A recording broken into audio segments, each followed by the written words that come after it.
Conservative New Media viewers, J-Lin fans around the world, Charlotte Hornets fans around the world, what's up? It's me, PFV, Paul F. Villarreal, the NBA expert. We're here to discuss Charlotte's 90-77 victory tonight over the Miami Heat in preseason game number 2 for the Hornets.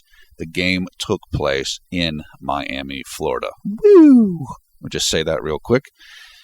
Why did the Charlotte Hornets win this game? The Charlotte Hornets won this game because they shot the three-pointer better than the Miami Heat did, and because Charlotte showed their depth in this game, and they were able to get out into transition and get easy baskets. And those are the three main reasons why they won this game.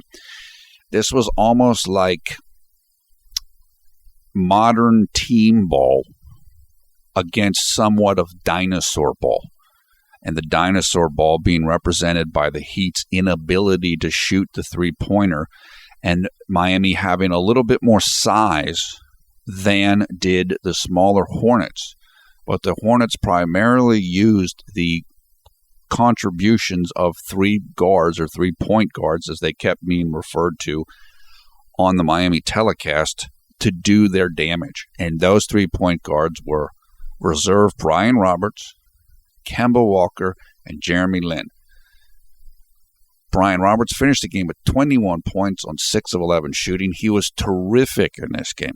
He was fantastic in this game. Kemba Walker, 17 points, 2 assists. Kemba didn't shoot the ball well, but he put a lot of pressure on the defense. He was attacking, and he made Miami focus on him a good deal.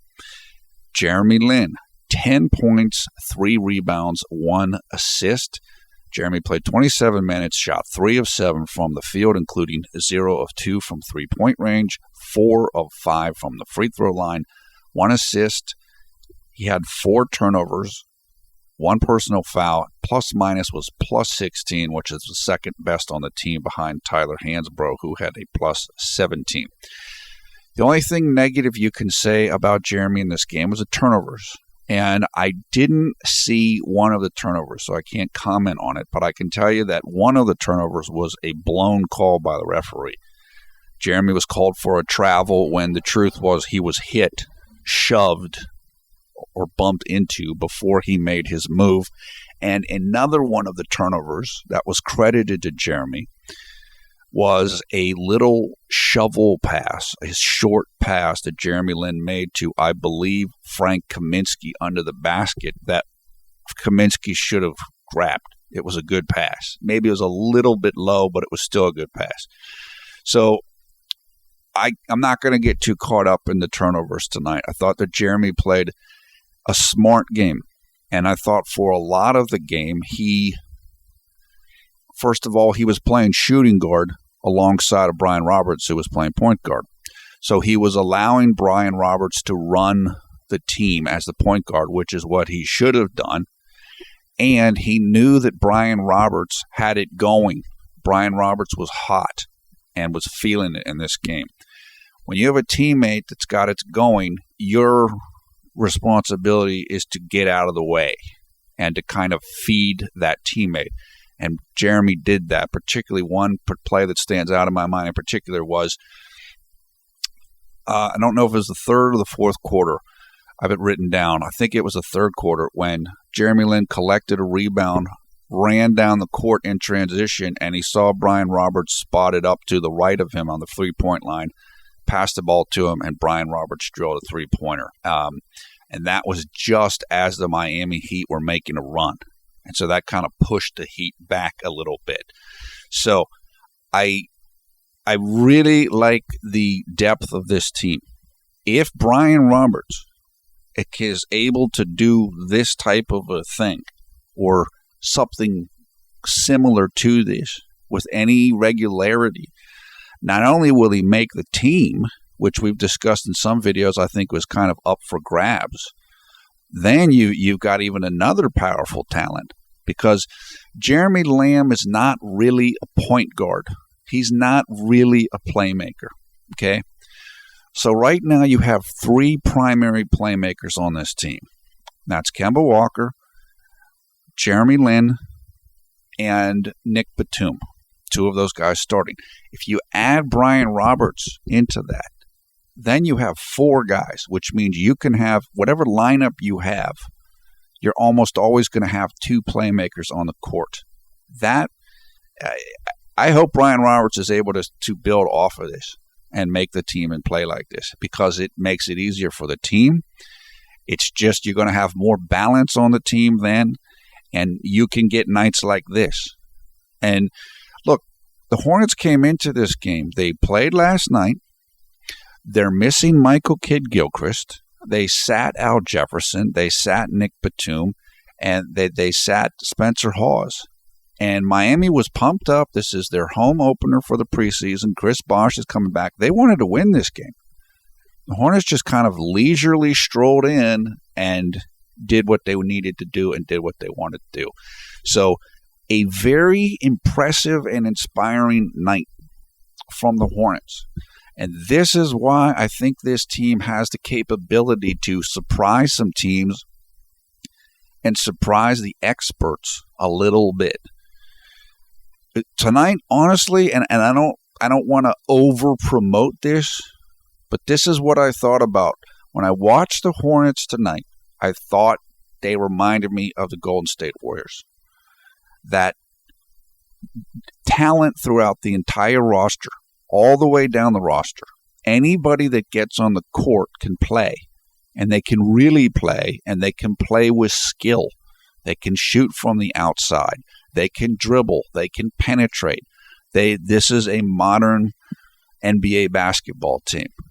And just when you think you're okay, maybe the starters are coming out of the game and you think you're going to get a break, the second team can put it on you just as well as the first team can. So for the Warriors, that's I can't remember the point guard's name right now. Livingston, the guy from Brazil now, all of a sudden I can't remember anybody's name. Andre Iguodala. These guys can come in and bang, bang, bang against you and run up numbers. And that's what the second unit of the Hornets did tonight. Look, I mean, for the second consecutive game, the Hornets starters, or at least Kemba, didn't even play in the fourth quarter. So you're resting your guys. It's basically supposed to be kind of like scrub time or garbage time or second unit time.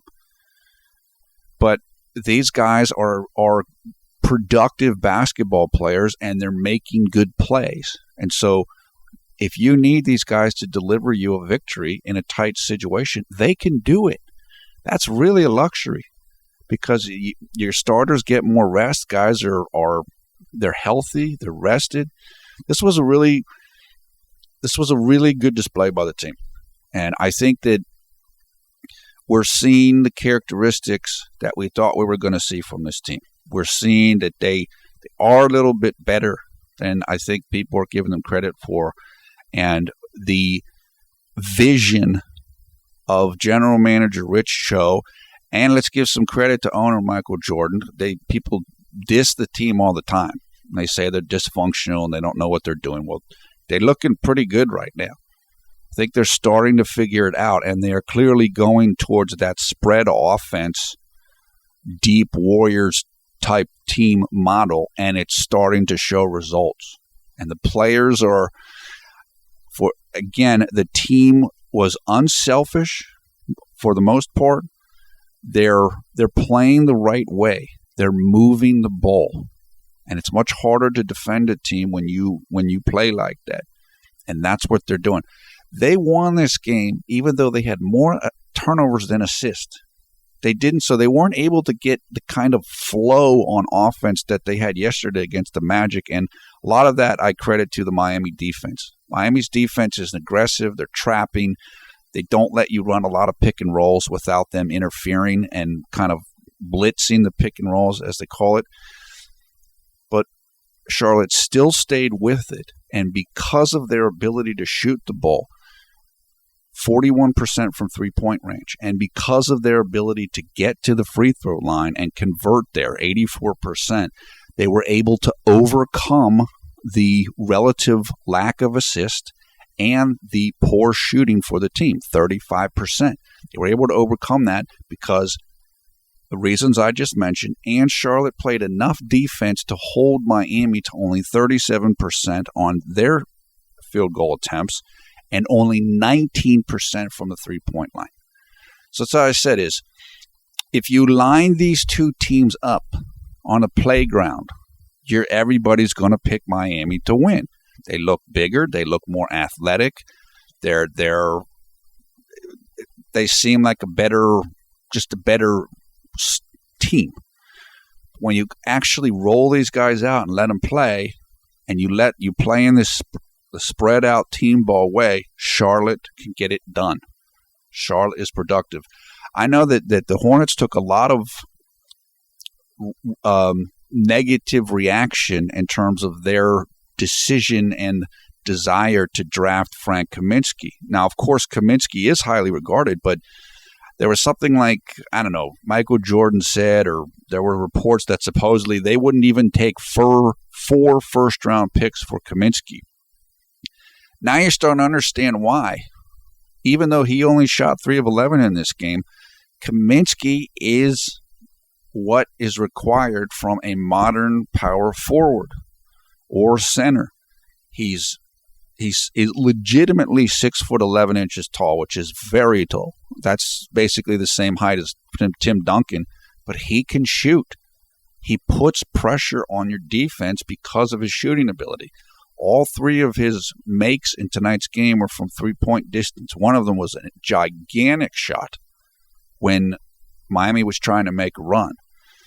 So you got a guy who's legitimately 6'11", who can step out there, hit the three-point shot, spread out the team's defense, your opponent's defense. He's got inside ability. He got you 11 rebounds in this game. You're starting to see that this pick was better than what people thought it was. Maybe this was a pretty smart pick. Maybe, as I said, maybe all of this conversation that we've heard about the quote-unquote dysfunctional Charlotte's Hornets front office and team management, maybe it was not as dysfunctional anymore as what it used to be or what you thought it was. And maybe Frank Kaminsky is going to end up being a really intelligent pick. And Frank certainly helped tonight, as did the aforementioned Tyler Hansbrough, who had 17 rebounds in this game, 6 of them offensive rebounds. Early on in this game, Tyler was just all over the offensive glass. It seemed like every time that the Charlotte missed a shot, Tyler was right there to gobble up the offensive rebound and give the Hornets another attempt. I'm just really pleased with this team and really impressed with this team. You can still see there's still gaps in chemistry, and they're still learning one another. And there are times where you feel like maybe Kemba shouldn't shoot a shot. Maybe he should pass a little bit more, share the ball a little bit more. But still, the tendency of the team, the nature and the personality of the team is clearly team ball oriented and unselfish. So you think even if there's those moments or those little isolated examples, they're going to overcome it. You could see this team plays the right way. And now they're starting to build success. Now they're starting to be rewarded for playing the right way. And that means it's going to get even easier for them to continue to play like that. And I'm just continue to gain optimism in this for this team. Just beyond Jeremy Lin and talking about Jeremy Lin, I just like where this team is going. They're hardworking. We've talked about this. This team works hard. They are intelligent, and they're seeing the fruits of their labor. They're starting to get positive reinforcement with wins based upon how they're playing. Spread the ball, spread out the offense, share the ball. So I'm very excited about this. I'll look over my notes if there's anything in particular from quarter by quarter. There's really not much to say.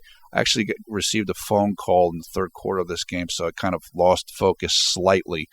One of the notes I made early on was that you could expect Kemba and Jeremy to be on the courts at different times.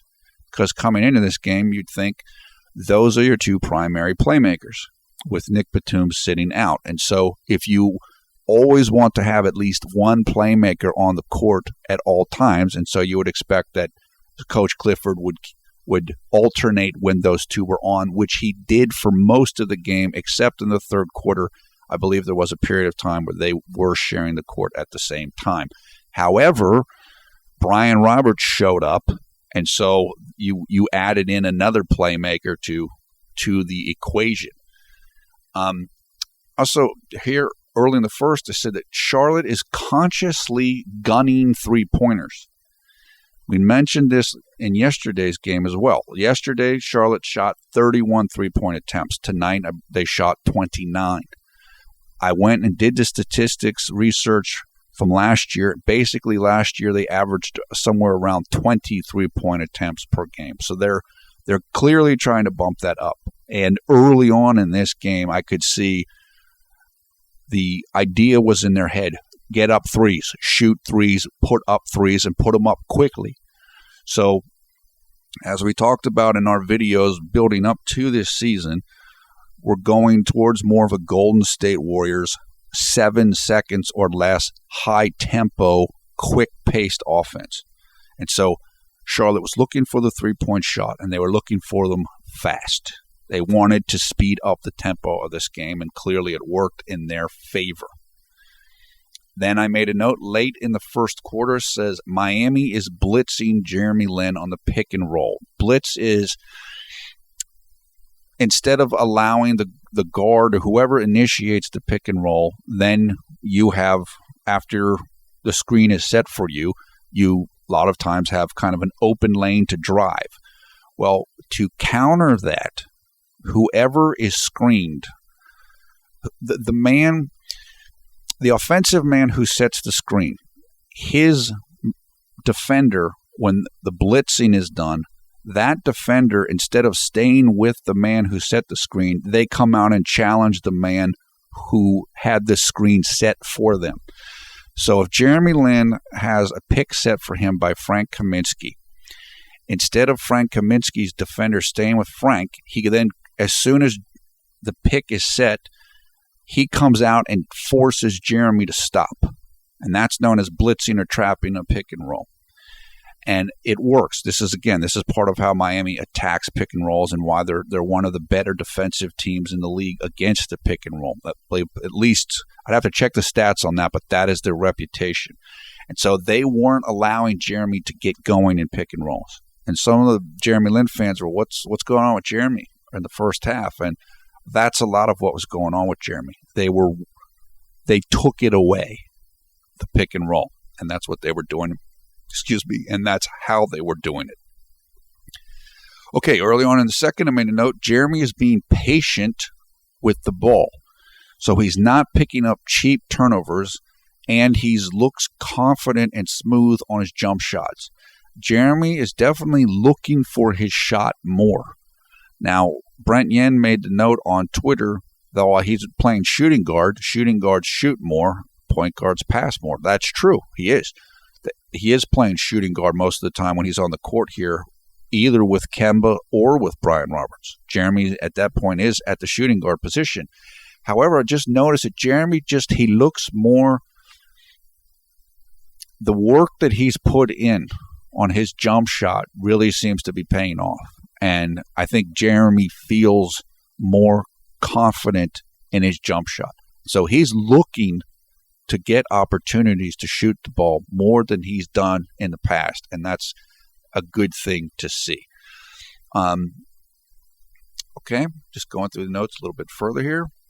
So that Jeremy's going to, he is going to get matched up against big shooting guards and athletic shooting guards. That was the case tonight against Gerald Green, who's got a couple inches on Jeremy, and Gerald Green's one of the most athletic players in the league in terms of jumping ability. So there were a couple of times in this game where they ran Jeremy off of back screens. Like they set a pick, and then Gerald Green ran behind that pick towards the basket.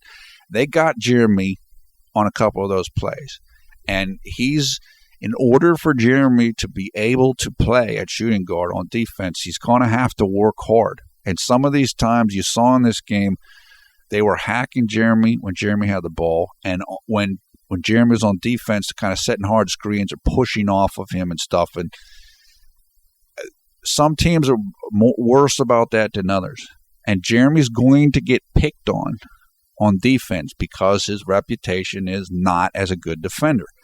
And when he's playing shooting guard and he's going against these larger players and guys that can easily get up and over the rim, they're gonna try to rough him up on defense. They're gonna try to work him over. And so Jeremy's gonna need to kind of attack when he's on defense in some of these situations. He did fine tonight. They got him on a couple plays, but everybody gets gotten on plays within the course of a game. But Jeremy knows what he has to do. He's going to get attention, and he's going to be the focus of certain attacks by the opposing offense when he's on the court. He knows that. He's used to it. It's just now, because it does seem like he's going to get a fair amount of time at shooting guard, he's going to have to prepare for it in a little bit of a different way. Sometimes when he's a point guard, okay, somebody quick and small like Isaiah Thomas from the Celtics, he's going to attack Jeremy in a certain way. And now some of these bigger and more athletic guys, they're going to attack, but it's going to come in a different manner. And so Jeremy's just got to prepare himself for that, and I'm sure he will, and I'm sure that he has. But it's just something to take note of, and we did see it in the game tonight on both ends. Like I said, whether Dwayne Wade's trying to kind of punk Jeremy out and slap at his hands and slap at his arms on one end, or Gerald Green's trying to set up Jeremy for certain back screens and get up big momentum shifting dunks. Just got to be ready for that. And some of it, you can't prevent everything. I mean, nobody's going to stop Gerald Green for an entire game from getting dunk attempts. You just have to be ready for it. And part of being able to defeat it is don't let it bother you. If you've ever played a lot of pickup, or if you played organized and sometimes there'll be a big dunk or you get dunked on, just roll with it. Just keep playing. And that's important. And look, these guys are pros. They know how to do that. But just for Jeremy in particular, guys are going to pick at him. They're going to try to get him or get the better of him and get him mentally. And so he just has to prepare for that. And I'm sure that he will do that. Okay. Moving on into the third quarter. Yeah, I just mentioned the Heat continuing their strong pick and roll defense. And that is part of why Jeremy was slowed down in this game. But again, a large part of it was just because Brian Roberts had it rolling. Now, in the middle of the third quarter, there was a play where Kemba drove to the basket, and he was very intent on getting to the basket, and he took a contested shot that ended up being blocked. And on that play, I think Jeremy was wide open on the three-point line to his left. Look, if you've never watched Kemba play, he does do this some. He does have a little bit of tunnel vision. He gets locked in on the rim or on a shot. That's part of who he is as a player, or at least part of where he's at right now in his current development. I do think that now that there is more talent around him, you'll see a little bit less of that. Although, to be fair, if you want Kemba to attack, I mean, that's part of what makes him him, is his ability to make moves and get to open spaces. But like I said, I noticed it on that play. It's nothing like playing like with James Harden or anything like that. I don't think Kemba's in that type of category in terms of focusing on his own shot. But I just noticed it. I mean, it's just something that, again, if you're not used to watching him play, you're just going to have to get adapted to that a little bit, because there are moments where he's going to play that way. Then I made the note, this is middle of the third. This is Lin got fouled. Jeremy got fouled twice in a short period of time. First one, no shots. Second one, he did get shots. Both of these were then these kind of, it's like a punk out foul. This is Dwayne Wade just hacking at his arms, and they're trying to see if they can rattle him and get steals and then get into transition for dunks. And it's annoying to watch it. You don't like to see Jeremy get picked on or picked at. But you just got to deal with it. Jeremy dealt with it just fine. He made both free throws on the second time when it was done, and I think this was Dwayne Wade and maybe Gerald Green. I can't remember who the other person was. Maybe it was Dwayne Wade and Mario Chalmers, whatever it was. And they're just, again, these are just this little poking, probing, slapping hand fouls, just to kind of mess with you a little bit and see what the referees will let them get away with. Soon after that, Jeremy took a charge. Very nice play. Just gave up his body. Miami was coming down in transition. I don't remember who it was. It might have been McRoberts. Just ran over Jeremy. It was a good, nice play by him.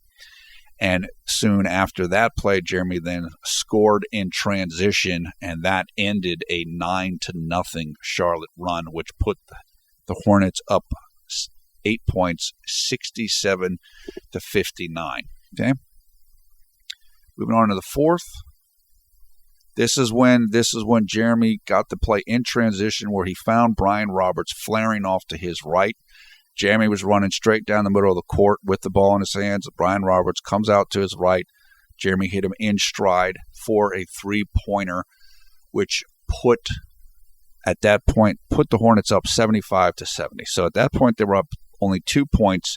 Miami was on a run. They were making a run, and that definitely helped calm down the run and kind of steady the ship. Like I said, Miami's a tough-minded team. They're aggressive. They're athletic.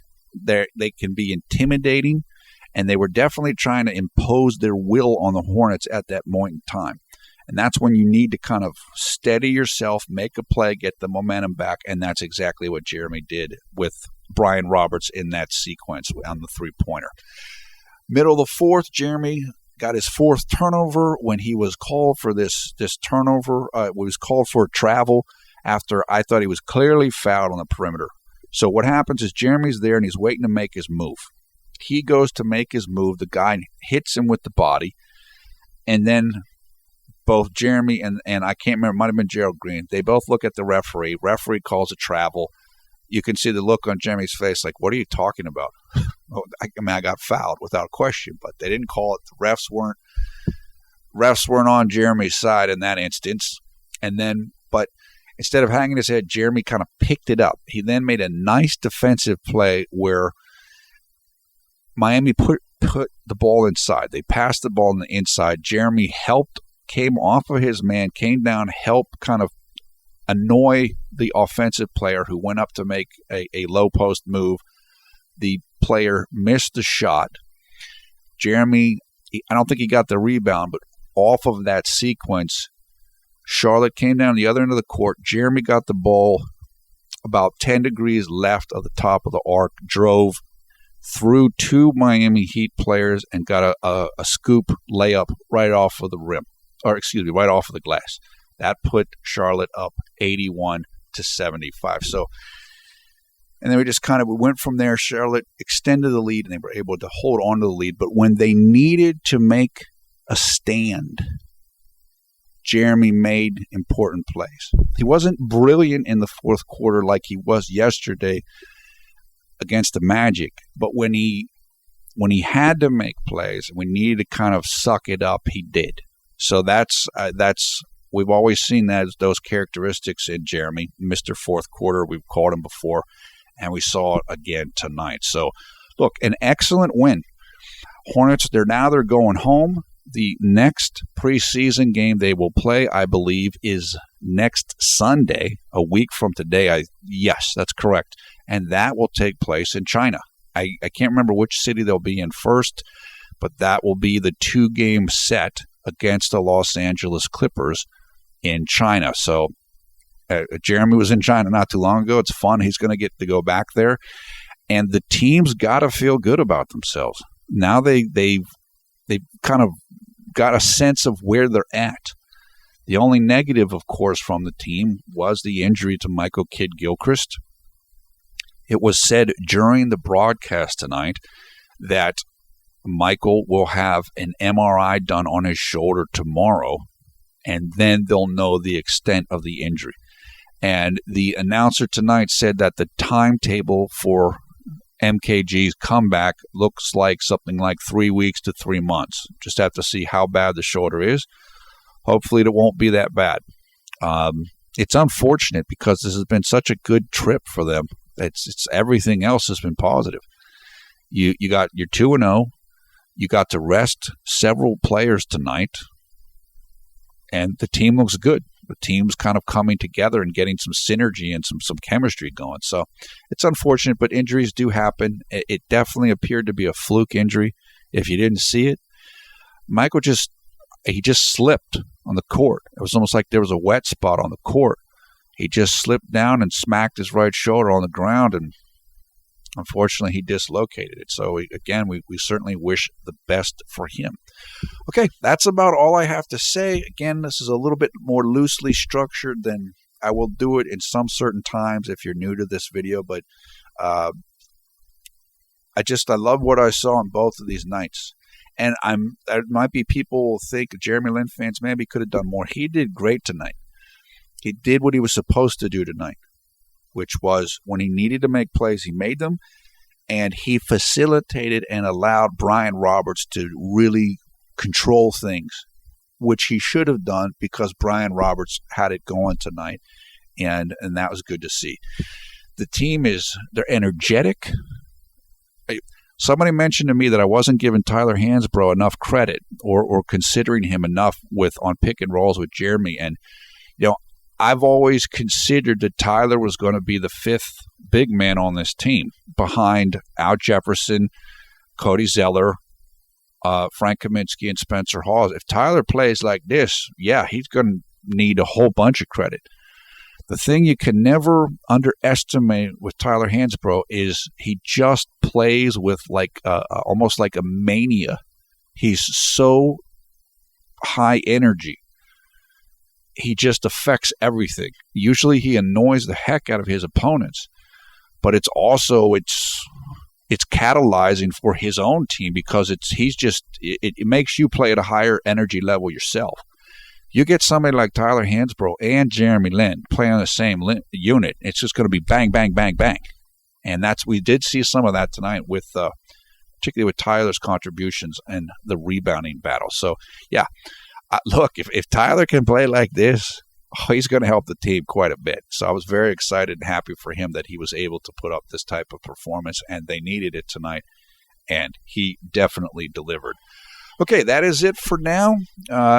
Somebody's calling me on the phone right now, and I'll answer it after I'm done making the video. So we will work to put highlights of this game in the video description below the video player so you can go and check them out. Thumbs up, thumbs down, your comments below. I will be on Twitter. I will be checking out the comments in the video section and talking to people as much as I can. Once again, I am PFV, Paul F. Villarreal, the NBA expert. Thanks a lot for watching Conservative Media. We strive to be the #1 Jeremy Lin YouTube fan channel. Couldn't be any better. The team is 2-0. Get to head home. I don't know when they're leaving for China. I imagine it will be relatively soon. They want to get over there, get settled, get used to the time difference, and so on. But everything's looking great, except for the Michael Kidd-Gilchrist, and hopefully we'll get good news tomorrow, and that injury will be maybe better than we think it could be, and we just move on from there. But I love where the team's at. I'm interested in seeing the post-game interviews to see what coach and what the different players said. And I'm happy for Brian Roberts, and I'm happy for Tyler Hansbrough. They both performed excellently tonight, just as the team needed. That's it. Take care. We'll be talking to you again soon. I don't know when the next video will be. As I said, I don't think it'll be any longer than a week because that's when the next game will be taking place. If anything comes up between now and then with Jeremy or the team that needs to be discussed, and we'll be making a video at that point in time or as soon after it as we can. Until then, have a great night or great day wherever you are around the world when you're watching this video. Take care. We will talk to you again soon.